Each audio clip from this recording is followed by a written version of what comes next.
প্রিয় দর্শক মণ্ডলী, কাছে ও দূরের যারা এই ভিডিওটি দেখছেন সবাইকে সালাম, আসসালামু আলাইকুম।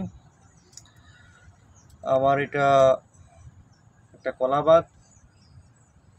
এই বাগানটি আমি অত্যন্ত শখের বশেই করেছি। এই বাগানে প্রায় 400 কলা গাছ রয়েছে। এটা সাগর কলা। হ্যাঁ, আমি এই কলা গাছগুলি লাগিয়েছি ফেব্রুয়ারি মাসের 8 তারিখে। এখন অক্টোবর মাসের 17 তারিখ। আজকে 7 মাসের মতো সময় লেগেছে আমার, 7-8 মাসের মতো। এই কলাগুলি এখন বাজারজাত করা উপযোগী হয়ে গেছে। কলাগুলি অত্যন্ত সুন্দর হয়েছে, দেখতে খুবই হৃষ্টপুষ্ট এবং অত্যন্ত আকর্ষণীয় ও সুন্দর কলা হয়েছে। কলাগুলি এই জাতটার বৈশিষ্ট্য হলো এটা খুবই একটা পুষ্টিকর কলা। তো কলা এমনিতেই পুষ্টি, এরপরে এই কলাটার একটা বিশেষ বৈশিষ্ট্য হলো পুষ্টি বেশি কলাটার মধ্যে। আর কলা গাছগুলো লাগিয়েছি আমি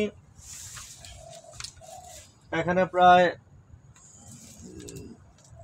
40 শতক জায়গা। তো আমি কলা গাছগুলো লাগিয়েছি, এক একটা কলা গাছ থেকে আরেকটা কলা গাছের দূরত্ব 4 হাত, অর্থাৎ 6 ফিট।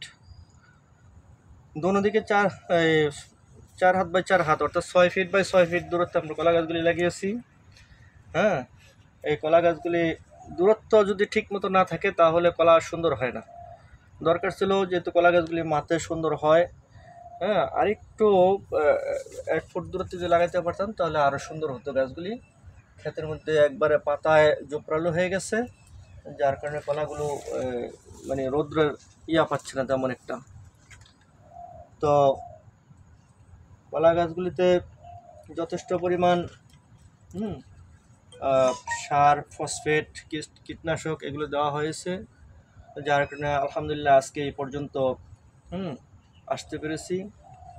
গাছগুলি বেশি বড় হয় নাই, মাথা সামান্য উঁচু, কিন্তু গাছগুলিতে ছড়িয়ে পড়েছে এক একটা অনেক বড় বড়। এক একটাতে প্রায় 100-র মতো কলা আছে, 7-8টা করে কাঁদি আছে।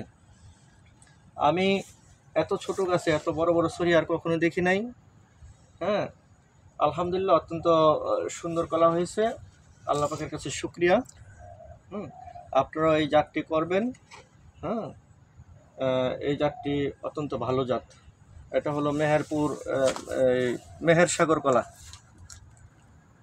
সবাইকে ধন্যবাদ। আসসালামু আলাইকুম।